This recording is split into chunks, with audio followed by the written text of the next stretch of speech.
Selle saate toob sinuni Volkswagen, sest tõeline areng saab alguse tähendusrikastest vestlustest. Praegu leiad aadressid volkswagen.ee eripakkumise. 10 meie populaarseimat mudelit ilma registreerimistasuta. Head kuulajad, käes on 5. mai aastal 2025. Geeniusütiki saade on siin ja täna on stuudios Hans Lõugas, Meelis Väljamäe ja Len Pilvre. Räägime tehnika uudistest ja mõtetest ja läbielamistest viimasest nädalast. Meil on saatekavast täna rääkida natukene nendest AI abilistest, kellega me saame vestelda, kes elavad meie telefonides ja kellega saab rääkida Eestis, siinsamas eesti keeles võib-olla isegi. Siis räägime pikemalt ühest veidrast väiksest kassetist, mis tegelikult ei ole kassett, aga väike vidin. Räägime sellest, kuidas ka 4-rattalistel on täna viimased mudelid sellised, mis on rohkem nõuavad digiväljaõpet kui autojuhi oskusi ja meil on palju põnevaid kirju tulnud meie kuulajatelt. Hakkame siis saatega peale ja enne veel, kui lähme nende pikemate teemade juurde, siis mõned teated uudisvoost, mis meie tähelepanu püüdsid. No esiteks Apple'il on olnud siin viimasel ajal rasked nädalad suurte kohtuasjade ja trahvide suhtes. Ameerikas neil viimasel nädalal tuli siis selliseks verstapostiks peetav kohtuotsus juba ma ei tea kui kaua käimas kohtuvaidluses Apple'i ja Epicu vahel. Mis esmaspilgul tundub, no mis see Ameerika kohtudrama meid puudutab, aga võib-olla tegelikult puudutab väga palju see, kui palju me toodete eest maksame. Meelis, mida see kohtunik selle Epicu ja Apple'i vaidluses nüüd otsustas ja mida see nagu tarbijatele tähendab? Otsustati siis seda, et tegelikult on see kohtuasi käinud juba 5 aastat ja eelmise etapi enamasti võitis Apple nendest, et Epic ei saanud praktiliselt mitte midagi, mida nad tahtsid. Ainuke asi, mida nad said, oligi siis see, et Apple ei tohi väga agressiivselt keelata ära äppides näitamist, et võid maksta ka teiste kanalite kaudu või minna veebilehele ja maksa. Ja tulemuseks oli see, et Apple siis ütles, et okei, et kui te suunate ennast või oma kliendid kuhugi oma makseportaali, siis te peate ikkagi 30% asemel 27% maksu maksma selle eest Apple'ile vahendustasu. Ja ühtlasi ta ikkagi nagu iga kord viskas ette hoiatuse, et see link, mida sa klikid, on väga-väga ohtlik, ära sinna ikka mine, eks ole. Ja nüüd siis kohtuasja käigus ühtlasi ka üks Apple'i juhtidest tunnistus andmise ajal vande all väidetavasti valetas selle kohta, et mis erinevus on lingil ja nupul ja kuidas need ikkagi Apple kõiki asju väga hästi teeb. Ja kohtunik oli meeldinud see üldse ja siis virutaski sellise korraldusega, et Apple ei tohi punkt 1 keelata ühtegi linki ega nuppu, mis viib siis nii-öelda äpi tootja või arendaja enda eelistatud makselahendusele ja ta ei tohi võtta sealt ka vahendustasu. Ja see otsus hakkab kehtima kohe, mitte pärast seda, kui Apple on see edasi kaevanud ja siis ülemkohus on otsuse teinud. Et ülemkohus võib selle veel tühistada, see võtab muidugi aega, aga seni, kuni see asi on ülemkohtusse jõudnud, see kehtib ja Epic ja Spotify on juba öelnud, et nemad on juba oma äppides vastavad muudatused teinud ja kohe lähevad uued versioonid laivi, kus siis suunatakse nad nii-öelda veebilehele makset tegema, kust Apple 30% võtta ei saa. Ja alguses oli see Epicuga see tüli on ju, et sa Epicuga tuntud mänd on Fortnite, tahad osta selle asju ja sul on Epicu poe kaudu paremad pakkumised soodus, sul on mingi konto ja Apple lihtsalt sõitis üle sellest. Aga tegelikult Spotify on veel laiema kõlapinnaga, kasutuspinnaga äpp, et ma arvan, et on palju soodsam, kui ma saaks osta sealt näiteks mingi perepaketi või Spotify enda pakkumisega, et ma ei peaks seda Apple'i maksu maksma. Samas, kui ma nüüd küsin kohe sellise rumala küsimus, et endiselt ju kehtib see ka Androidi puhul, et kui ma ostan Google'i poest äpi kaudu asju, on need kallimad kui ju netist. Igal juhul on ka Androidis vahendustasu vahel ja ega siis ei ole ju kuidagi pidi illegaalne või? Seal on veel see nüanss ka, et need asjad on nii Apple'i kui Google'i puhul veidi erinevad Euroopas ja Ameerikas, sest et teatavasti Euroopa Liit ju tegi selle digituru seaduse, kus siis ka sellised asjad on ära määratud. Aga selle erinevusega, et erinevad nüüd sellest Apple'i kohtuasjast, millest me just rääkisime, Euroopa Liidus peab Apple lubama teha eraldi äpipoode, aga samas tal on õigus võtta sealt äpipoe nende käibest ikkagi mingisugune vahendustasus ei ole küll 30%, see pigem 10 või 15 kanti, aga nad ikkagi võtavad. Et mis tähendab seda, et see kohtuasi võib tegelikult mõjutada ka Euroopa Liidu nii-öelda järgmisi samme sarnases suunas liikuma. Ja tegelikult Google'i puhul on ka see, et ma isegi ei tea, mis see seis on. Ma tean, et vahepeal nad surusid seda päris tugevalt, näiteks audioraamatute äpp võttis ära omal nagu otse äppist ostmise võimaluse ja suunab kõik nagu veebi, eks ole, lihtsalt näitab, et need uued asjad on saadaval. Aga samal ajal Google'il on erinevalt Apple'ist veel suurem nagu monopoli staatus, eks ole, vähemalt Euroopas. Nii et ma arvan, et seal on ka igal juhul suuri muudatusi tulemas. Lisaks selle Apple'i kohtuasjale on tegelikult samal ajal praegu käivad ka kohtuasjad USAs nii Google'i kui Meta üle erinevate monopoliseaduste rikkumise osas, nii et me saame sealt veel näha igasuguseid põnevaid uudiseid. No ja lihtsalt kogemuslikult ma saan kinnitada, et need vähesed asjad, mille nimesid ma kõik ette praegu ei loe, mida ma maksan siis kuupõhiselt või mitte, on kõik läbi Androidi äppide kallimad kui läbi veebi.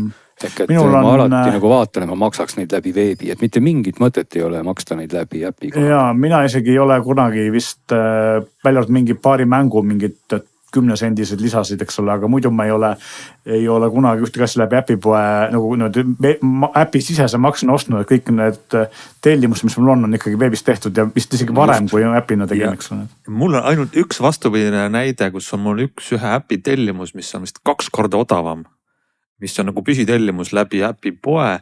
Kuna see kunagi aasta või mitu aastat tagasi panin selle püsti, vahepeal see firma tõstis oma hindu, aga nad kuidagi see automaatselt uuenev tellimus äpi poes on jäänud selleks poole odavamaks vana hinnaga ja ma ei taha seda puudutada, äkki kellelegi on mingi väike näpukas seal. No mainime ühe uudise veel ka alguses ära otsuste ja regulaatorite ja kohtuasjade asjust. See ei tule kohtust, aga Iirimaa andmekaitsekomisjonilt, mis on ligi 4 aastalt menetles TikTok'i. Kuna TikTok'i nagu paljude teiste tehnoloogiagigantide peakorter Euroopas on Iirimaal, siis Iiri andmekaitsekomisjon määras TikTok'ile 530 miljonit eurot trahvi sellepärast, et meie siin Euroopas, ka Eestis sirvime lõputult TikTok'i ja ettevõte salvestab kasutusandmeid, vähemalt salvestas pikka aega Hiinas. Euroopas on väga selge seisukord, et Hiina on nagu, kuidas öelda, määratud nagu ebapiisavate andmekaitsereeglitega riik. Kui sa seal salvestad midagi, siis emafirma võib neid jagada riigi luureasutustega, kellega iganes, kuna seal on seadusandlus selline, et inimeste nagu privaatsust ei austata piisavalt. Meie TikTok'i andmed, see, mida me sealt voost vaatame, milliseid asju laikime, mis meile meeldib, mis profiil on meist kujundatud, see salvestajate Hiinas ja mõnes mõttes see 530 miljonit ei muuda midagi. Eks nad on palganud parimad juristid muidugi, et seda kaevata, aga noh, kes mõtleb, et sellel pole mingit mõju, et noh, mis siis, kui saadetakse, et see on lihtsalt meist loodud kasutajaprofiilid, millega meile, kes teab, mida saab, kuidas müüa, meid veenda. TikTok'ile muide veel teisi kohtuasju ja andmekaitse asju Euroopas ka pooleli seoses sellega, et valeinfot levitavad ja aitavad levitada või ei pane seda kinni, nii et sellised nagu maamärgilised teated siit tulevad.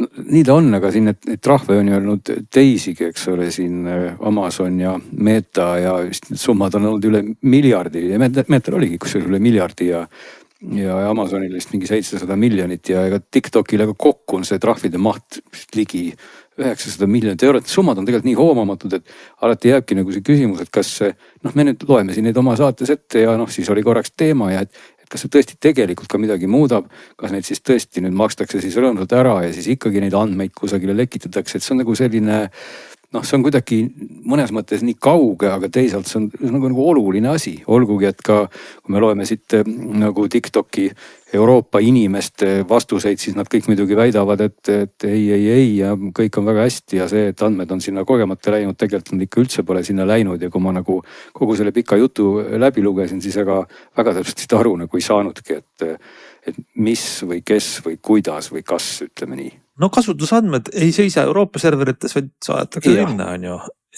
Aga muideks ma vaatasin korraks taustaks, kas need numbrid on suured või väiksed, 500 miljonit eurot. Ainukene viis, kuidas seda vaadata on siis, kuidas palju ettevõtte teenib, on ju, et TikTok ise, mis on see nagu rahvusvaheline ettevõte, üle-eelmine aasta teenis 18 miljardit üle maailma, et 500 miljardit sellest vähe ei ole, aga palju ka ei ole. Aga samas koduturul Hiinas tegutsev see ByteDance, mis on emafirma, selle ettevõtte käive oli tunamullu 120 miljardit. Siin on küsimus nüüd tegelikult selles, et kas see on nii-öelda selle TikToki alternatiivi, mis Hiinas töötab käive või see on kogu ByteDance'i käive, kellel on ka mänguäri ja filmiäri ja kogu see muu asi, eks ole. Kindlasti see on kogu, aga see nüüd näitab, nende jaoks on see nii-öelda äri tegemise väike kulu, et see ei mõjuta nende äri. No, tegelikult võime ikkagi nagu selle üle head meelt näha, et need Euroopa Liidu trahvid on ikkagi sadades miljonites praegu, kui nad on tegelikult esimesed trahvid. Ehk siis mingi märgatav protsent käibest, mitte ei ole 300 000, eks ole. Jah, selles mõttes täiesti nõus. See siin lihtsalt, kui me nendest suurtest numbritest räägime, ma ütlen ühe huvitava fakti, mis ka räägib Hiinast ja käibest ja on seotud ka Eestiga, mis tundub ikka ka esmapilgult täiesti absurdne. Ehk et palju oli aastal 2024 Temu käive Eestis? Oskate pakkuda või? Väga suur. Väga väike. See oli 62–65 miljonit eurot. No palju plastikust riidanagisid tellitud. See kõik nagu näitab, et ükskõik kuidas me proovime nagu oma raha mitte saata Hiinasse või siis me trahvime neid. Ehk et nagu jutu moraal on see, et ärge kurat sirvege TikTok'i, siis neid andmeid ei ole seal. Ärge tellige Temust sodi. Aga näed, ma ei tea, kes need inimesed Eestis on, kes tekitavad sellise käibe ja kõik see raha ja meie andmed liiguvad mühinal Hiina. See ilmselt suureneb tegelikult lähiajal veel need Temude ja AliExpresside, Sheinide ja muude selliste asjade müük Euroopas, sest et kuna Ameerikas tariifide või tollide pluss siis selle nii-öelda väikepakkide maksuvabastuse kaotamisega, mis on seal kuni $8, Eestis on ta vist 150 €, eks ole. See kaotatakse nüüd ära ja tänu sellele ilmselt Ameerikas jääb Temul väga palju raha saamata ja võib-olla see kogu see reklaamiraha surutakse ka see Euroopa turule, et saada Euroopas rohkem ostma. Kuulge, lähme edasi, sest et muidu ma tahaks sellest teemast rääkida teiega tund aega. Siin on nii põnev teema, meil on pluss ja miinused, aga meil on saate kõva pikk. Räägime parem sellest, et kuidas me võiks nüüd rääkida mitte siin omavahel inimestega, vaid rääkida oma telefonidega, telefonis oleva AI-ga. Me juba siin tükk aega oleme näinud proove selle kohta, kuidas Geminiga, OpenAI-ga, sa oled seadistanud Glenn oma telefonis, et vahelduva eduga. Mina nüüd rääkasin Siriga natukene pikemat juttu viimasel ajal ja siis sul, Glenn, on uus sõber telefonis nimega Perplexity, eks? No jah, tegelikult me ei ole väga palju sõbraks saanud, aga tõesti mõlemad on seal. Et eelmises saates me ju mainisime seda, et saab valida tõesti Androidile nüüd assistendiks siis nii Perplexity kui ka ChatGPT ja põhimõtteliselt kõik mille. Jah, kui see on nagu olemas. Ja siin on üks aga, et see sõltub tegelikult telefonist selles mõttes, et Pixel lubab vabalt panna ükskõik millise ja ilmselt ka sellepärast, et Google vähendab sellega võimalust, et teda suimatakse monopoliks, eks ole. Aga samal ajal Samsungil näiteks tihti ei ole need võimalused nii lahti ja ka teistel tootjatel sõltub telefoni tootjast, kas ta selle Google'i poolt ette antud nii-öelda valiku aktiveerib või mitte, eks ole. No nii, aga ma võib-olla alustan ise sellepärast, et suur uudis on selles. Apple Intelligence, mis kuulutati välja mullu suvel, Ameerikasse jõudis mullu sügisel. See viibis enne kui meie Eestis, Euroopas saime seda kasutada ja nüüd mõni nädal tagasi tuli tarkvara uuendus iOS 18.4 või 4.1 vist, mis selle avas Euroopa Liidu kasutajatele.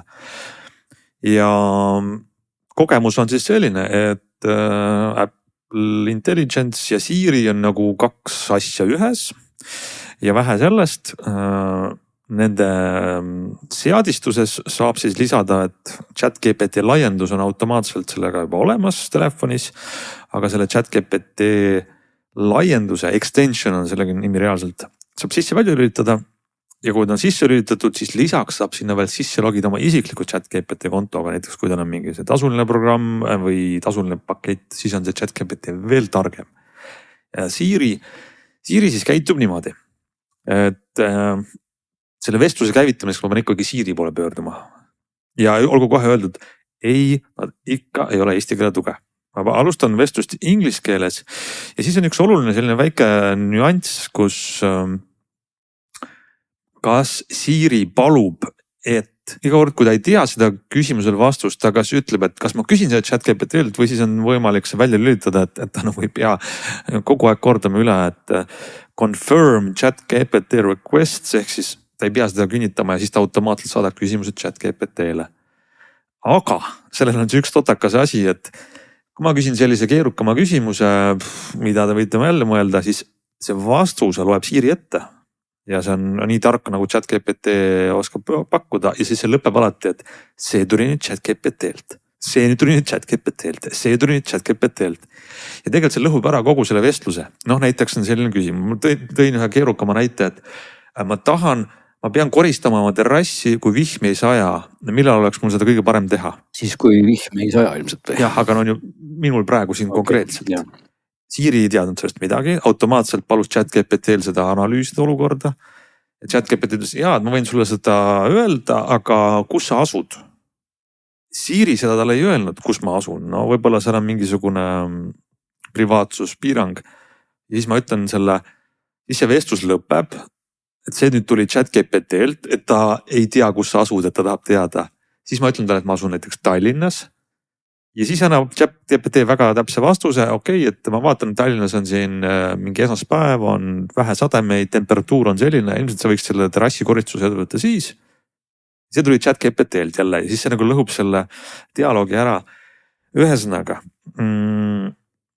nad on nagu, võiks öelda, Tim Cook on selle innukas, et saab teha kasti, et nad on selle Apple Intelligence'i OpenAI sellise integreeritud abilise pannud tööle.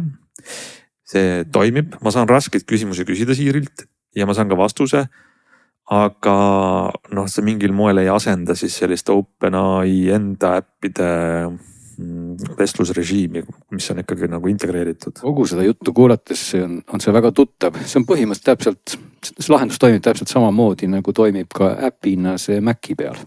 Ehk et me Maci peale, kui see tuli, siis me ka proovisime, et täpselt sama kohmakad tundub vist käivad ka telefonis ja ilmselt on seal veel see täiendav tülikuse kiht ka veel selles, et kui sa alustad nagu uut vestlust, see uus vestlus ei tea sellest vanast vestlusest midagi. Ehk et tegelikult kogu aeg need lõimed on nagu eraldi, nii et see assistent on kogu aeg nagu kobab, piltlikult öeldes nagu pimeduses, eks, et sa ei saa talle öelda, et millest me rääkisime 2 minutit tagasi, kui see vestlus on juba lõppenud, sest et avatakse vist jälle uus lõim. Näed küll, kui sul on ChatGPT tasuline konto, võib-olla ka mitte tasuline, tasuta konto, need vestlused, ChatGPT vestlused logivad ennast ka sinna kontosse, aga nad on ka nagu eraldi lõimede all seal. No tead, ma tahaks sulle väga vastu vaielda, aga ma ei testinud seda. Minu arust, kuna ma olen selle Siri ühendanud oma enda ChatGPT OpenAI kontoga, siis ChatGPT-l on mul varasematest vestlustest ülevaade. Ma saan küsida nende varasemate asjade kohta, aga ma ei testinud, kas see läbi Siri ka toimub.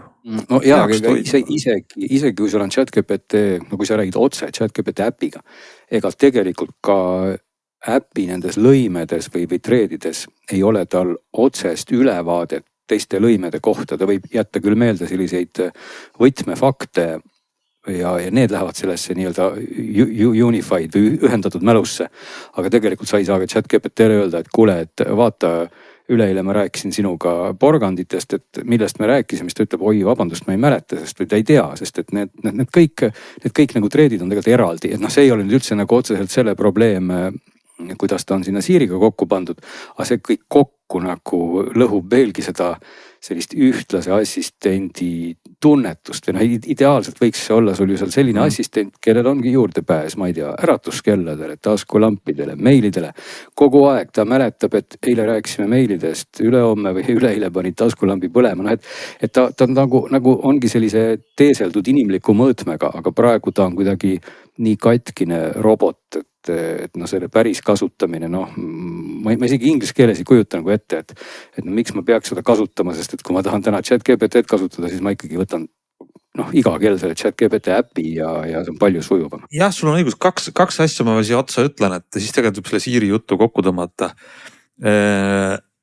Hiljuti oli just Apple'i see investorite kõne ja Tim Cookilt küsiti sama asja. Kus on jäänud see personaalne Siri, mida lubati, et lisaks sellele, mida praegu teeb, ta suudaks analüüsida seda, mis ekraanil, ma loen mingit veebilehte, kuule, et Siri räägi, et selle teema kohta rohkem või tee selle kohta mulle. Sa saad seda tegelikult jagada, täna nüüd peaksid saama ka oma telefoni jagada ka läbi selle Siri äpi ChatGPT-le, mis kasutab seda sama jagamis nii-öelda mootorit nagu ka otse jagamine. No aga ma kardan, et siis selle Siri ja ChatGPT integratsiooni mõte on see, et ma olen andnud Sirile hästi palju nagu luba on ju. jah, vot siin ongi Apple nagu access'i. tahab, tal on käed seotud, Apple justkui tahab pesta need seotud käed hästi puhtaks, et nemad sinu privaatsust kuidagi ei vahenda ja see teeb selle jälle keeruliseks. mulle tundub, et tegelikult on see puhtalt, kuidas öelda, et mitte, et nad ei taha seda teha, vaid nad on lihtsalt aeglased. Apple on nii suur firma ja sealt küsiti ka, et miks te selle valmis pole teinud ja Tim Cook ütles ka, et me tegelikult ehitame seda, et sellega läheb aega. Ma arvan, et kui nad sellega valmis jõuavad, siis on juba teised kuskil kaugele ära läinud. Et nad saavad aru, et niimoodi see asi ei jätku, et nagu on integreeritud ja nagu ei ole ka. Et see, et kui sul on see Gemini, mis paneb sul Google'i telefonis alarmi, loeb su kirju, annab sulle kokkuvõtte. Seda Apple saab aru ka, et nad peavad tegema, muidu nad on sellest mängust väljas, aga nad on nii aeglased, et nad pole jõudnud. Aga ma tahan öelda seda, et Siri eelis on ikkagi see, mis sa just kirjeldasid, võrreldes, et ma ei ava ühtegi äppi. Saan seda öelda, hei Siri, ja ta helistab numbritele, annab mulle ilma teadet, igasugu elementaarseid asju teeb. Aga ma tahaks saada ka seda tarkust, mida see ChatGPT seal taga teeks, nii et poolik lahendus, aga toimib Eestis. Kas sa saad tõesti siis, mina või mitte iPhone'i kasutaja, kas sa saad Siril lasta näiteks helistada Meelis Väljamäele, hääldades seda nime nii ja ta suudab ka helistada Meelis Väljamäele? Ei, ma pean siis väliseestlast tegema. Jällegi eesti keele tuge. Võib-olla on see pluss, et eesti keele tuge ei ole, sest me kuulame sul iga saade, kuidas sa mängid meile Geminit, kes paneb siin nii soome keelt kui ka väliseestlast, kui ka mingit, ma ei tea, vepsalast või ma ei oska öelda, mis aktsent see on, aga see on väga naljakad. Mõnes mõttes Apple on öelnud, et me sellist poolikut kogemust ei taha teha, et kas on toetatud keel või ei ole toetatud keel ja eesti keelt siin seal ei ole. Et eesti keeles rääkimiseks on vaja ChatGPT äppi. Ja eesti keele nimede tuge ka järelikult ei ole, järelikult sa ei saa eesti keele nime ja siit. Ma pean Meelis Valjamaa või mingisugune Glenn Pulver või kellegi see ei toimi ju päris elus, et isegi kui see assistent on sul ingliskeelne ja sa saad taga oma põhimõtteliselt filosoofilised vestlused peetud, siis sellist praktilist kasutust, kus on nimed sees, mis iganes, et otsi mulle Eesti asukohti, telli mulle pileteid selleks nende nimedega ja siis kõik see jookseb kohe sul puntrasse kohe. Ja. See on, paneb piirid ette, aga no räägime järgmisest teemast. Sina, ma saan aru, oled toonud ka selliseid konkurente oma telefoni, et Geminit välja vihastada. OpenAI toimis, aga Perplexity on ka nüüd seal. Siin ei ole väga palju tegelikult rääkida. Ma väga põgusalt olen seda proovinud, tõesti rõhksõnal proovinud. Seda sa saad teha ja mina isegi täpselt ei saa aru, miks ma peaks nagu seda üldse saama teha, sest et täna ikkagi kogu selle Google Assistendi, mis nüüd on kuidagi Geminiga kokku traageldatud, aga vähemalt paremini kindlasti kui Apple ja ChatGPT seda teevad, siis selle mõte on just ju see ikkagi, just nagu selline, ma ei oska kasutada sõna nagu täidesaatev või et pane taskulamp põlema või pane äratusi või tee seda või ja see nagu toimib kõige paremini Google Assistendiga. Aga kui nüüd ma valin sinna Perplexity, siis samuti eesti keeles rääkides oli minu kogemus selline 50-60. Ta mõnikord ütles, et tal ei ole juurdepääsu äratusele ja ta ei pane seda. Siis mõnikord ta pani ja mõnikord vastas ta mulle hoopis eestikeelse küsimuse peale inglise keeles ja pani. Siis mõnikord suutis ta äratuse panna minu Android või opsüsteemi kellaga ja sinna tekkiski äratust. Teisel juhul ta vastas mulle ka mingisuguse sellise ingeri aktsendiga, et ta pani ja mina ei saanud aru üldse, kuhu ta midagi pani, sellepärast, et kusagil ei olnud nagu ühtki äratust, me räägin nüüd Perplexitist. Ja taskulambist ei teadnud midagi, ütles, et vabandust, sellele mul ikkagi juurdepääsu pole ja tal sellist juurdepääsu samuti ka meilidele. Ja ChatGPT samamoodi, kui sealt valida ChatGPT, siis esiteks võib-olla ChatGPT miinus on see, et see advanced voice mode tegelikult käivitub suhteliselt kaua. Et kui ta juba käib, on ta nobe. Aga see esimene selline initsialiseerimine on tegelikult päris tülikalt pikk, et võib-olla lausa mõned sekundid, mis nagu reaalselt tähendab, et sellise nüüd vajuta ja räägi abilisena ei ole väga hea lahendus. Ja kui ChatGPT sealt ellu ärkab, siis ta muidugi suhtleb minuga täpselt sama hästi ja ilma igasuguste aktsentideta, aga ta ütleb kohe, et ei suuda ta siis äratusi panna, ei suuda ta mitte ühtki nendest asjadest teha. Nii et ma ei saa nagu üldse väga täpselt aru, miks ma peaks seda kasutama selle nii-öelda abilisena ja kuna mul on selle Pixli kell ka kasutuses, siis tegelikult kella pealt eestikeelne rääkimine ei tule mul üleüldse kõne alla ja ma räägin tegelikult inglise keeles ja põhimõtteliselt kogu siis tekib küsimustes eestikeelsetest nimedest, nii et minu segase kogemuse lõpp on ka see, et ikkagi ma olen jäänud selle Gemini ja Google Assistendi peale ja tegelikult ChatGPT äpp eraldi on väga toimiv, kui ma tahan nüüd midagi muud teha, jagada pilti, jagada telefoni ekraani. See kõik tegelikult toimib väga hästi, et noh, lihtsalt ChatGPT-l ei ole õigust mütata seal minu telefonis nii, nagu täna on Google Assistendil. Mul tekitab see kohe vastandlikke mõtteid austalles, nii nagu nõustumist kui ka mittenõustumist, rõõmu ja ka mitte rõõmu, sest et ühest küljest avatud mudeli plussid on see, et sa saad võtta sellele Google'i enda AI asemele need teisi. Võib-olla Perplexity, võib-olla DeepSeek, okei, äkki hiinlased on nutikamad, äkki ma võtan Perplexity või Claude või midagi muud, et see on nagu äge. Samas selle avatud mudeli puhul kujutate ette, kui ma saaks anda igale sellele mudelile selle täidesaatva võimu oma telefonis. Kui lihtne oleks, vabandust väljenduse eest, aga keskmist Mari ja Mantit veenda, et kuule, sa pead nüüd selle äppi oma telefoni installima ja siis su elu muutub. Aga sellel, et ta mitte ainult ei saa ligipääsu, ta hakkab sul taskulampi sisse välja lülitama, vaid võib veel hullemaid asju teha. Kes teab kuidas, et need piirid tuleb sellele avatud, kuidas öelda, poolavatud või siis avatud platvormil tuleb mingid piirid seada, sest muidu sa võid oma telefonile anda niimoodi kontrolli millegi muu üle, et ei räägi lihtsalt, et mis andmeid ta loeb, mida sa sisestad, vaid ta saab sul kõiki seadeid muuta, sisendväljund, kuhu midagi saada, edastada, nii et turvarisk on nagu väga selline. No nii ta on, sest ega praegu, kui sa valid sealt selle assistendi, ega süsteemi tasemel ei juhtu vist suurt midagi muud, kui lihtsalt see, et see nupuvajutus trigerdab siis selle vastava äppi, kui see on sul seal telefonis olemas, on siis maskeeritudki selleks vaike nii-öelda assistendiks ja see siis lihtsalt läheb käima ja ega tal ei ole rohkem õigusi toimetada kui sellele äpil endal, vähemalt mul on jäänud selline mulje. Aga iseenesest jah, tal võiks olla rohkem õigusi, aga kui tal neid õigusi on rohkem, siis ongi nüüd väga oluline jah, et ma nüüd täpselt ikka teaks, et mis õigused tal on ja kui palju ma neid tahan talle anda. Aga noh, kui tal neid õiguseid nagu ei ole, siis jällegi on ta assistendina pehmelt öeldes kasutu. Jah, selge pilt, selline seis ta on ja eksperimendid jätkuvad, hoiame sellele silma peal ja loodame, et see nii-öelda kogemus paraneb samas, kui turvalisus ei kahane. Mida peab ütlema muide siin Google Assistendi plussiks ja see on juba mõnda aega niimoodi ja ilmus välja kuidagi suhteliselt ootamatult, et kes kasutab Android autot, ilmselt teab seda, et olid ajad, kus sa pidid ka kõiki tänavanimesid ja muid asju üritama selle väliseestlase pilgu läbi hääldada.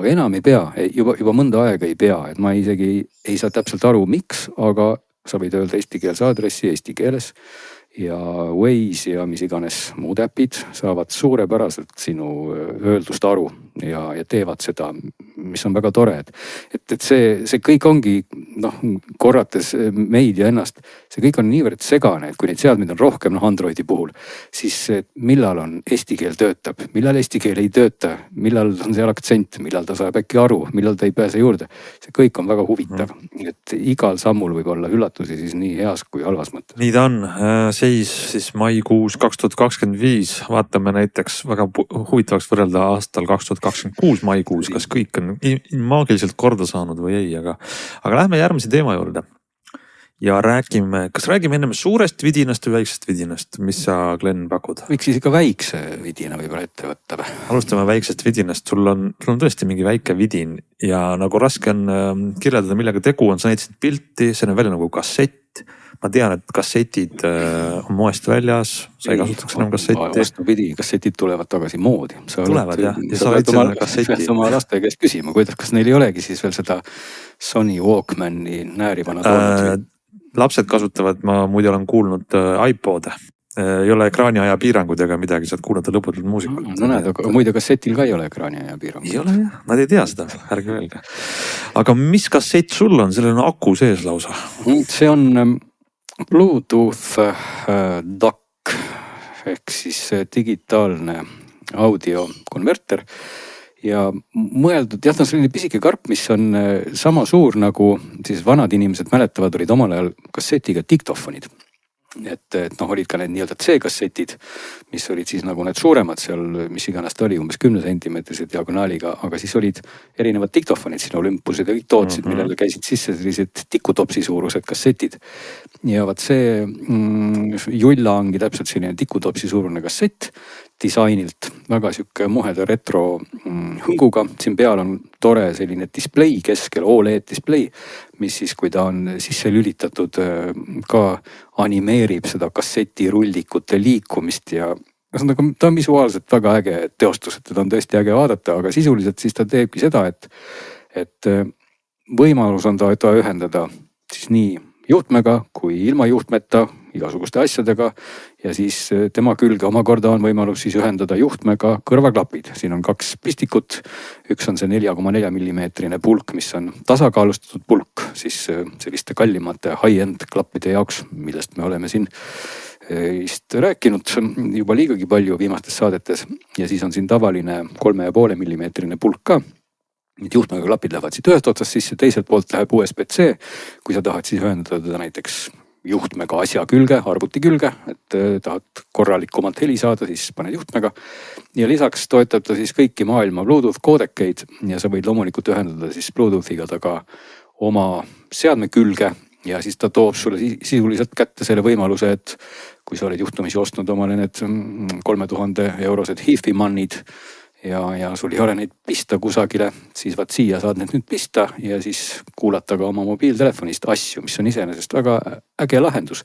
Ehk et sa saad oma lemmik kõrvaklappe, kui nad on ka juhtumisi odavamad, ikkagi kuulata siis tänaste seadmetega, kus ei ole ju enam auke, sest need augud on siin olemas ja siis ta võimaldab lisaks kvaliteetsele helile. No ütleme, et kvaliteetne heli tähendab seda, et ma siin võrdlesin teda siis natukene ka HiFi-manni võimendiga, mis mul on veel endiselt laual.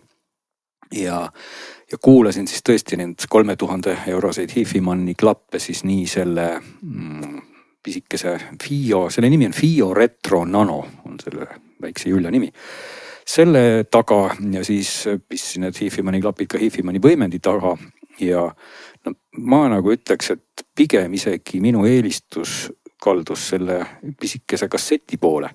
Ehk et see kasseti heli oli nagu natuke säravam ja kuidagi selline nagu avarma, nagu vale sõna, et see HiFi-manni heli oli selline nagu rohkem isegi kasseti heli, et võib-olla keegi vaidleb mulle vastu ja ütleb just, et see ongi õige, et see HiFi-mann kõlabki võib-olla niimoodi paksemalt ja natuke täitlasemalt ja võib-olla natuke siis mõnes mõttes kitsamalt või ma ei tea, mis terminit ma kasutan.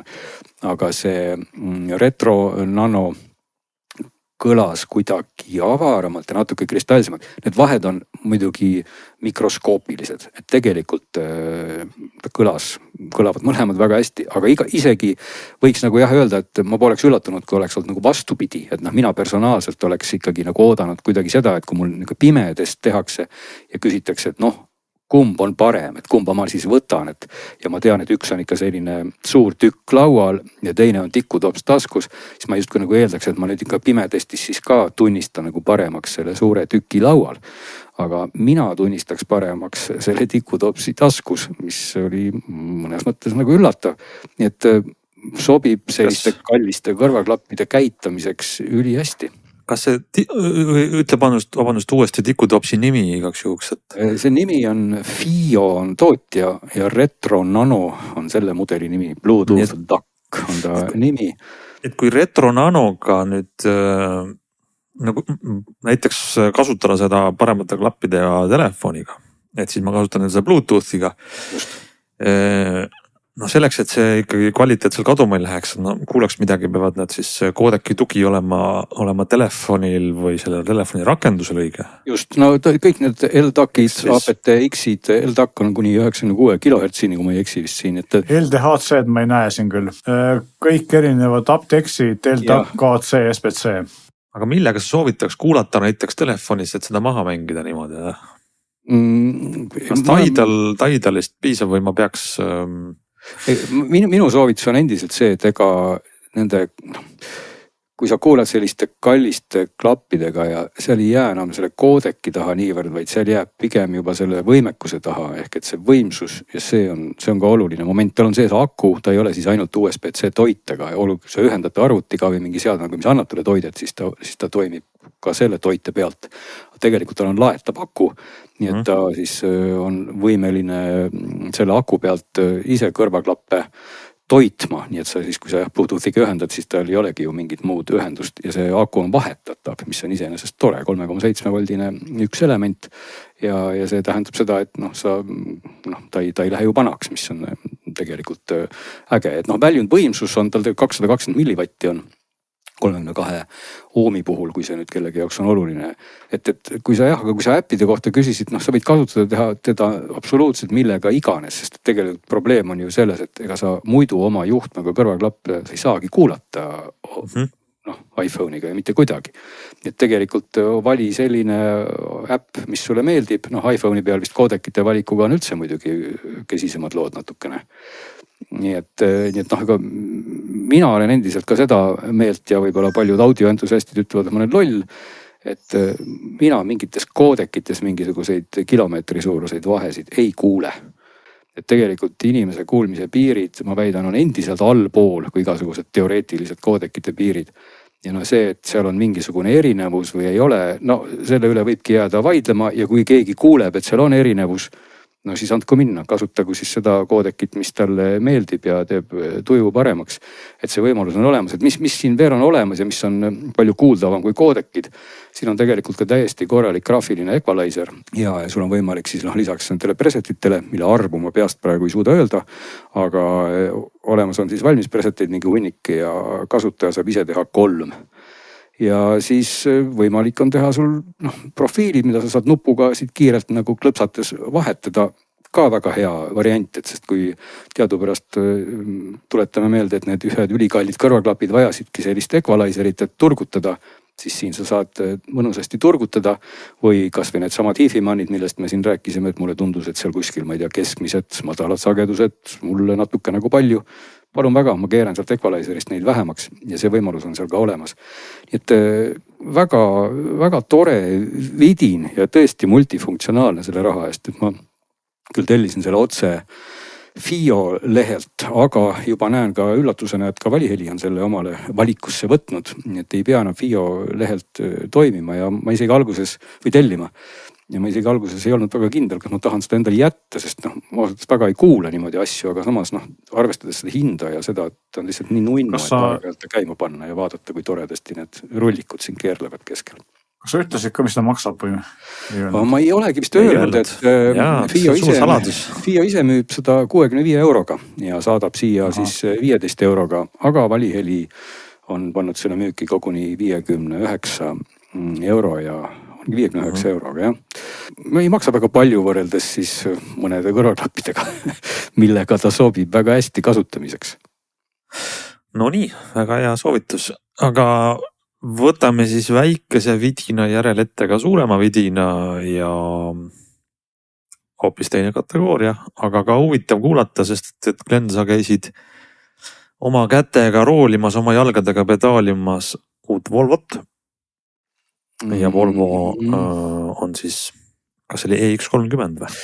Jah, see oli EX30, mis ei ole nüüd teab, mis tuli uus, et ta tegelikult eelmine on peaaegu aasta vana. Ja tegelikult ta oli ka, kui ma ei eksi, eelmise aasta roheauto valikus oli sees ja see oli tagaveoline auto, millega me ka sõitsime, sest ta tuli eelmise aasta mudeli nimekirja läks, aga nüüd siis võtsin ette kätte ja istumise alla selle üli võimsa versiooni, mis on üks tõesti nagu kummaline auto, sest et ta välimuselt on ikkagi selline natuke kandilise võitu väike armas, ma ei tea, kas linnamaastur või mis me selle kohta ütleme, crossover või mis see tüüp on, kus on selline ei ole nagu päris cheap, aga on selline ka pisemat sorti auto, aga natuke kõrgem. Ja siis see konkreetne Volvo EX30 on 4-veoline ja omab tagasihoidlikku 315 kilovatti, mis kiirendab ta siis 100-ni 3,5 sekundiga. Mis kobe, sa jõuab küll kiirendada, jah? Jah, et teadupärast, kui olles ise ka liiklushuligaan, siis mul väga see auto nagu, ma olin nagu väga erutunud, et äkki mul oleks endale vaja sellist autot ja tegelikult, kui ma selle autoga sõitsin, siis ma ei saanud ausalt üldse aru, et ma ei oska praegu oma emotsiooni nagu sõnastada. Ehk et kui me selle võimsuse numbri kõrvale jätame, siis see auto on heas mõttes kaubik. selles mõttes, et sa istud sinna nagu suhteliselt kõrgele. See rool on suhteliselt siukse imeliku koha peal, ta on ka nagu suhteliselt kõrgel. Noh, ma ei tahaks nagu kasutada sõna, et sa istud nagu puki otsas, aga no sul on võib-olla natuke selline tunne, nagu sa oleksid laps, kes on saanud selle pisikese mängu Ferrari, mis on talle natuke nagu väikseks hakkab juba jääma ja siis sa sellega sõidad nüüd ringi. Tavaliselt kaubikutel on väga hea vaade sealt välja. Ja, seal on ka vaade, kui sa paned istme nagu liiga või alla kõige alumisse asendisse reguleerid, siis ongi see rool nagu nii üleval, et ta on nagu liiga üleval ja see rooli nurk on suhteliselt suur. Ma mõtlen siis nurga all seda, et ta kui nurk on nagu väike, siis on rool nagu vertikaalselt, eks ole, et kui nurk on nagu suur, siis ta läheb järjest horisontaalsemaks. Et seal on ka ta nagu suhteliselt horisontaalne, nii et pigem sa peaksid selle istme panemagi kõrgemale.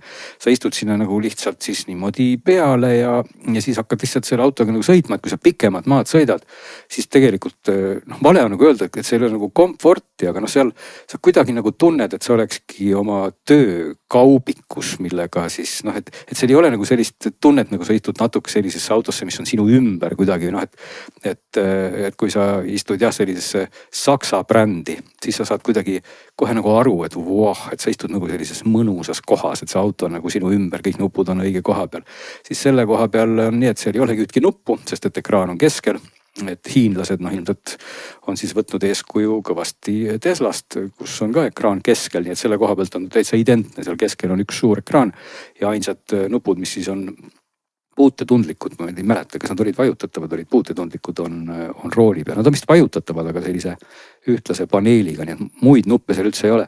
Ehk et see emotsioon oligi segane nagu sellepärast, et kui sellised Euroopa autotootjad või üldse klassikalisemad autotootjad pigem nagu alustavad oma sellise performance või võimsusauto tegemist sellest, et veermik ja kõik tehakse korda. Mitte, et selle auto oleks halb veermik, tal on ka väga okei vedrustus. Aga nagu kogu see interjöör ja kogu see juhitavus ja kogu see roolitunnetus ja kõik see tegelikult tuleb nagu enne ja siis tuleb võimsus. Ehk et pigem on nagu vastupidi, et kui ma ostan täna sellise mis iganes performance trimmiga nagu sellise vanatootja auto, siis ma saan võib-olla isegi pigem vähem võimsust, aga rohkem sellist juhitavust. Võib-olla kõige klassikaline näide sportautode maailmas või selliste pisikeste, mitte nii väga kiirete sportautode maailmas on Mazda MX-5, mis ei ole ju üldse teab, mis kiire auto, aga mis ongi just hästi äge auto, sellepärast, et tal on super juhitavus ja kõik need muud aspektid. Et võt selle Volvo puhul nagu täpselt vastupidi, et ta nagu heas mõttes selline igav pereauto, millega pikka maad on väga võib-olla kas halb, aga selline lihtsalt sa sõidad ühest kohast teise linnaliikluses, miks mitte, et ta on nagu sõidu mõttes on ta täiesti nagu emotsioonitu. Aga tal on jaburalt võimsust ja ta näeb nagu välja ka selline suhteliselt hall, et ma pean tunnistama, et mul oli väga lõbus sattudes mõne 4 toruga BMW kõrvale. Sest et see auto läheb ju koha pealt ära nagu välk ilma pauguta, et see kõik on nagu nii nagu heas mõttes või nagu totter, et ma ei kujuta ette selle auto nagu sihtgruppi lihtsalt, et Kuule, aga ma võin sulle öelda, ma kahjuks ei ole ise sellega sõitnud, ei sattunud sinuga koos ka sõitma, aga see kõlab ideaalne väike pereauto ju. See on selle Volkswagen Golfi mudel, et sa saad ajada oma väiksed sõidud tehtud, ta on pisike, sobib nii-öelda pereautoks, aga sa tahad osta sellepärast, et kui pere pole auto peal, siis sõidad seal 4-realisel ikkagi on tõeliselt kiiresti ka. Ja ei, vaata, sellepärast, et see kiiresti sõit eeldab nagu sellist kuidagi sellist sportlikku juhi tunnetust ja seda seal ei ole. Ta ongi nagu heas mõttes kaubik, mis on ülikiire. Et see ei ole see auto, millega minna vabal ajal ringrajale sõitma, kaugel sellest. Et tegelikult see gaasipedaal on nagu pigem pehme. Tal ei ole isegi selliseid, kuidas ma ütlen, sõidurežiime, et kui sa mõtled siin teiste autode peale, millel on see ongi, ma ütlen, pereauto argument, et Mazda MX-5 ei oleks kunagi selline. Kuna tal on liiga hea juhitavus, sa oled alati tee küljes kinni. Aga et sa oled 90% ajast on see rahulik, mõnus. Aga kuule, räägime parem sellest, kas nad on siis teinud Teslale ära selles, et nupud on kadunud või? Teslal ei ole ju enam kange, viimastes selles soodsas Model 3-s ainult ekraan ja rooli peal nupud, et kuidas siis Volvo nagu sinu juhi tööd laseb teha? Kangid ikkagi on ja muide see ekraani lahendus on selles mõttes nagu huvitav, et seal keskel on siis Android, et ma ei teagi, mis selle platvormi nimi on, et selle Android Automotive, eks on selle nimi. Äkki on see Android Automotive jah, mis ei toeta Android autot. ehk et. nii, aga mis see vahe on? CarPlay on jah? CarPlay on jah. See on väga põnev, kuidas siis automotive nii-öelda autoga võrreldes on Android auto? Seda automotive'id kasutavad ka Stellantise autod, nii palju kui ma mäletan siin. Citroen ja. Paranda mind, kui ma ei eksi, aga selle Android automotive'i idee on suhteliselt sama, mis on Androidiga telefonidel, ehk siis Google annab oma äppide toe ja oma selle tausta ja siis iga autotootja võib sinna oma nii-öelda skin'i peale teha või disaini ja ikoonid ja selliseks nagu ise tahavad. On või õigus? No ilmselt ta võib midagi teha jah, sest sul jäävad nagu kogu see äppide pool ja kõik see on seal kenasti olemas. Nii et sa lähed sinna sisse, logid oma Google'i kontoga sinna sisse ja siis tegelikult on sul seal Waze'id ja YouTube'id ja kõik need asjad, mida see Androidi platvorm siis autos toetab, see on seal olemas jah, et kui ma mälu järgi nagu ütlen, et siis minust Renault ja selle lahendused olid üsna sarnased, et seal ei saa nagu midagi nagu halba öelda, et see kasutajaliides on kena, vaat mul ei olnud otsest võrdlust Teslaga, aga ta on nagu sarnane.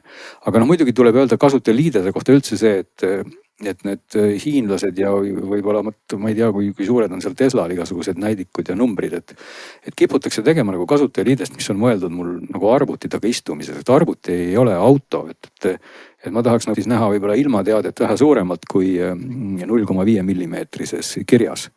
Et seal on nagu see koht on kuidagi selle ekraani peal, et hakkad vaatama, no alguses otsidki, et kus siis on temperatuur või kellaaeg.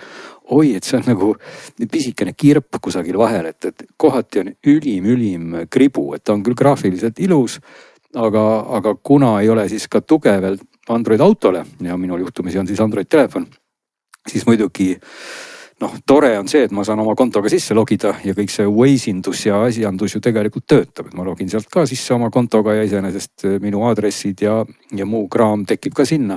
Aga mida ei teki, on ikkagi see otsene suhtlus telefoniga, et kui ma mõnes saates ka räägin, kuidas ma siis 3,5 sekundiga toitu inimestele kohale viisin selle autoga, siis kullerina kasutades on näiteks väga oluline see moment, et see kulleri äpp annab mul nagu info edasi Waze'ile. Ja kui ma panen aadressi sisse, siis kui ma kasutan Android autot, siis ilmub mul autoekraanile kohe see sihtpunkt ja kõik see töötab. Aga selle autoga nii ei juhtu, sellepärast et tegelikult Waze minu telefonis ütleb, et vabandust, sa töötad mul praegu selle konto alt hoopis seal Android automotive'is. Ja ta ei lase korraga. Eraldi nagu instantsid äpist. Just, ja ma ei saa kasutada Waze'i samal ajal telefoni ekraanil ja samal ajal seal autos. Nii et ma pean siis tegema otsuse, et kui ma kasutan Waze'i telefonis, siis ta ei ole enam seal autoekraanil. Ja kui ma kasutan Waze'i autoekraanil, siis ma ei saa seda aadressi ja seda asukoha infot sinna autoekraanile.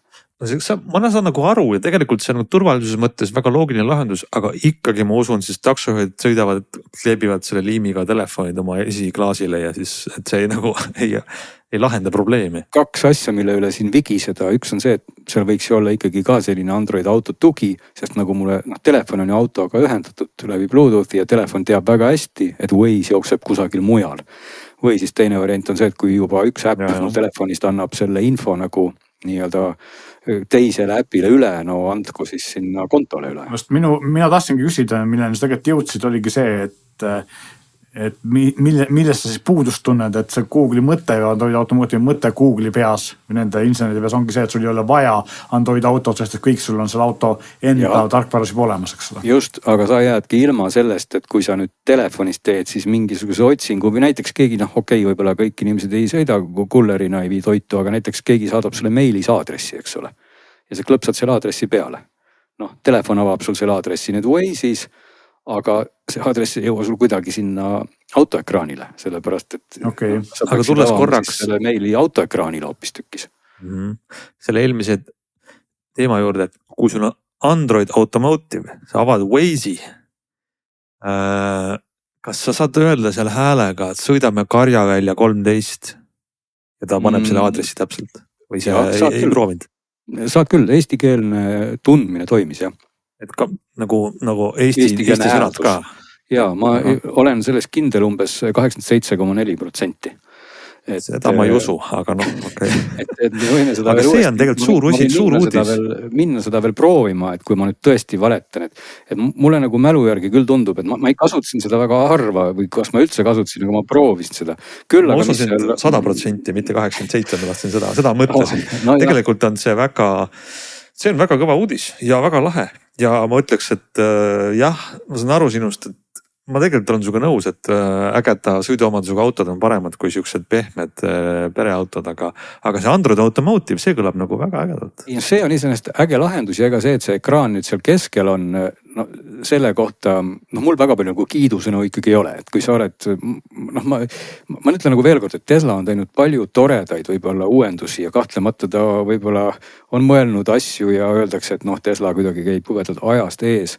Aga ma ütleks, et see, kui sa ikkagi teed autojuhi elu ebamugavaks, see ei ole ajast ees käimine, see on lollus. Et tegelikult ei ole vaja panna olulist infot, kas või nagu kiirus, pane see kas või siis eraldi pisikene ekraanikene kuskile sinna tuuleklaasi alla või nagu ikkagi autodel on heads-up ekraanid. Need on nagu head asjad, et kui inimene on nagu heas mõttes autopede, no siis ta tahab seda infot näha seal keskel. Ei, selles mõttes ei ole vaja olla ei jutumärkides autopede ega ilma jutumärkideta, vaid see on nagu, kui sa teed 2 sammu edasi, sa ei tohi sellega teha 1 sammu tagasi nagu juhitavuses. Minu arust on see esiteks kasutusmugavus, aga teiseks on see ka ikkagi Tesla võtmes vähemalt või selliste nuppude äravõtmise mõttes on see hästi ohtlik, sest et kui sa selle ekraani peal ikkagi nagu palju võimeled, siis sa ei näe, mis ümber toimub. No sellega harjub, aga Tesla tegi seda, ma arvan, pole seda öelnud, aga ma olen veendunud peamiselt kulude kokkuhoiu. Absoluutselt ja kõik teised teevad seda sama hooldus ja ehitus, mis toob mind küsimusi, et palju selline Android Automotive'iga Volvo maksab? No ei, maksab ta suhteliselt vähe ehk et 10 000. Alates kahjuks 10 000 ei maksa, aga kui ma nüüd ei eksi, siis selle lahjema versiooni hinnad algavad seal 40 juurest ja siis ulatuvad umbes 50 juurde.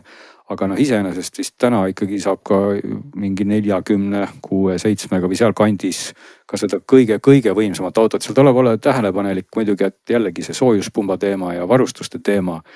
Aga lihtsalt tervikuna jah, on see auto nagu, see auto on tervikuna tulla selle jutu alguse juurde tagasi, et mul jääbki see sihtgrupp nagu segaseks, et mulle väga meeldivad tegelikult kiired autod ja mulle väga selles mõttes auto meeldib, et on kiire, aga lihtsalt sinna sisse istumine ja selle auto juhtimine absoluutselt ei ole nagu tasakaalus ühe kiire autoga. Sest et sa praegu oled siin mitukümmend minutit vaeva näinud, et minu huvi leevendada ja mul kogu aeg huvi tõuseb selle auto vastu. Naljakas, väga naljakas olukord. Jah, et ma ei teagi täpselt, kas insenerid on üldse midagi mõelnud või on olnud eri osakonnadest. Insenerid vaatasid, et aga kuulge, paneme sinna taga ja esisillale selle elektrimootori ja me saame sealt seda jõudu võtta välja küll, pole üldse probleemi. Ja siis need insenerid, kes tegid parajasti rooli ja piduripedaale, nemad teadsid seda ilusat suumi. Nemad seda e-maili teadnud, palju selle auto tegelikult jõudu tuleb ja kas ta läheb 100 seal sekundi või 2. Et see tundubki nii kummaline, et nagu kusagil on olnud selline lünk siis teise autobrändi nimi selles auto disainimises.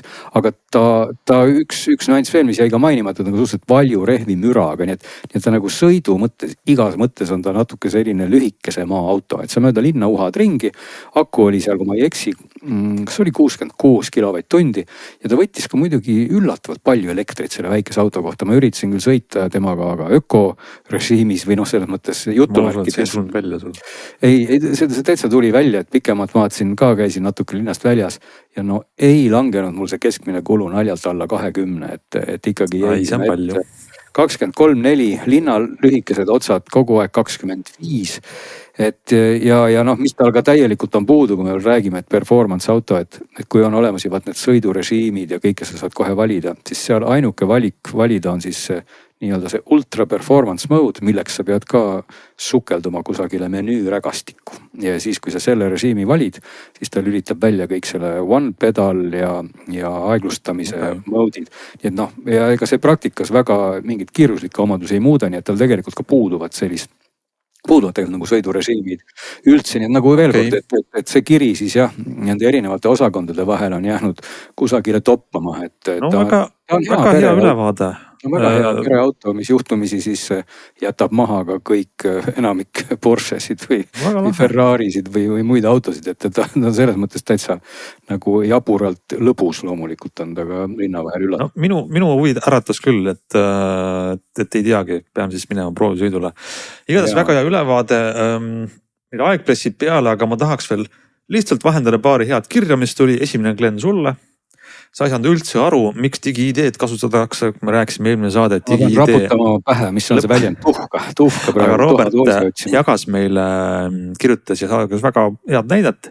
Robert kirjutab, apteekrid kasutavad digitaalset isikutunnistust üsna palju, kuna töökoht või kassa on ID-kaardiga autentimisega ja tüütu, kui kaart jääb kas koju või tööle lugejasse. Aga siis on kasutad selles mõttes digitaalset seda digi-ID-d. Digitaalse tunnistuse riigilõiv oli üsna väike ja selle kaardi võis jätta tööle või isegi lugejasse. Sest keegi ei saa seda sealt varastada, sellega minna, ma ei tea, kuskile mujale, sest seal fotot ei ole peal ja keegi ei saa seda ka arvutis kasutada, sest ta ei tea PIN-koodi. Et selles mõttes on see, jah. Aga Robert lisab, et viimasel ajal tekkis sinna tarkvarasse ka mobiili-ID autentimine, nii et kaardi vajadus kadus ära. No see ongi natuke see sama nüanss, mida sa ise vist mainisid ka. Just need inimesed tõesti, kes kasutasid töiselt seda kaarti ja olid siis heas mõttes piisavalt laisad, et see kaart oli kogu aeg seal. Ja siis oli see mugav tõepoolest, kui seal on seal teine kaart, ei vaidle selle vastu aga teistpidi jään ma ikkagi nagu enda sellise virina juurde natukene, et kui sul on nagu üks isikut tuvastav dokument, siis kui see on üks, siis see on üks ja meil kõigil on neid asju üks. Ja mina pean ka endale selles mõttes tuhka pähe raputada, minul läks täiesti mööda minust see või alguses, kui ma kuulsin või lugesin seda uudist, et see võimalus kinni pannakse, siis mina nagu päriselt arvasin, et see on mõeldud nendele inimestele, kes nagu pildiga või päris ID-kaarti mingi kodanikuks mitte olemas ja mul põhjusel teha ei saa. Ehk siis ma ei saanud sellest aru, et ma saan selle digi-teha ka siis, kui mul juba ID-kaart on olemas. Et see oli minu asi, mis minust mööda läks nagu täiesti. Nii ja siis on veel 2 kirja, mis tegelikult järgnevad meie eelmise nädala üleskutsele, väga huvitavad. Inimesed kirjutavad alternatiivsetest ja eksootilistest brauseritest, mida nad kasutavad ja need tõesti huvitavad jagada asiga, mida ma paar uut asja, mida ma sain teada. Rainer kirjutab nendele, kes kasutavad kas MacOSi või iOSi, Maci arvuteid või siis iPhone'i või iPad'i. Kui oled Safari kasutaja, võib Orion brauser olla huvitav alternatiiv ja põhjused, esiteks privaatsus. Orion on 0 telemeetri brauser, see ei kogu ega saada sinu andmeid. Vaikimisi on sisse lülitatud reklaamide ja jälitajate blokeerija. Teiseks kiirus, ta kasutab sama WebKiti renderdusmootorit nagu Safari ja ta on optimeeritud palju väiksemaks mälukasutuseks. Eriti kasulik vanemate sülearvutite ja iPhone mini omanikel. Ja samas on tal need samad eelised nagu Safaril, tal on iCloud Sync, siis sünkroonib nüüd järjehoidjad, paroole, muid asju ja tal on ka laiendused, kus juures ta toetab Chrome'i ja Firefoxi laiendusi. Nii et tundub nagu parim asi 3 maailmast kokku. Väga huvitav. Ainult siis MacOS, iOS ja Rauno kirjutab meile Chromite, kirjutatakse siis C-ga Chromite nimelisest brauserist Androidi maailmast, jällegi siis teisest leerist, kuna Chromite'il ei ole sellist trackingut ja andmete kogumist nagu tavaliselt Chrome brauseril. Lähtekood on avalikult olemas GitHubis, ta on Chrome'i baasil üles ehitatud, aga vahe on siis selles, et kasutaja andmete kogumist ei toimu. Ja seda ei saa laadida Google Play äpi poest, tuleb siis GitHubist näiteks lähtekood kompileerituna APK-ks tõmmata endale ja installida või siis mingi alternatiiv äpi poe kaudu ja Rauno soovitab seda kõigile, kes ei soovi andmete kogumist brauseri poolt ja pluss jällegi, et brauser on Chrome'i baasil ja on kiire. Väga huvitavad näited nii Androidi kui iPhone'i kasutajatele, siis Chromite Androidis ja Orion MacOS iOSis. Ja keegi ühtki Hiina brauserit ei pakkunudki, et saaks andmed kohe saata Hiina ilma probleemi. No Hiina brauserid on tegelikult olemas absoluutselt kõigis Hiina telefonides nende enda brauser. Demo brauserit veel ei ole. Kindlasti on. Ärme lähe siin igaks juhuks, sest muidu me saame demot kohe kirja. Eesti inimestele võiks sobida ka demo brauser. Nii, aga meie tund aega tänaseks on täis. Aitäh teile kõigile kuulamast. Meil on palju huvitavat mõttes ja soolas järgmiseks korraks. Kirjutage meile ja kuulake meid jälle 1 nädala pärast.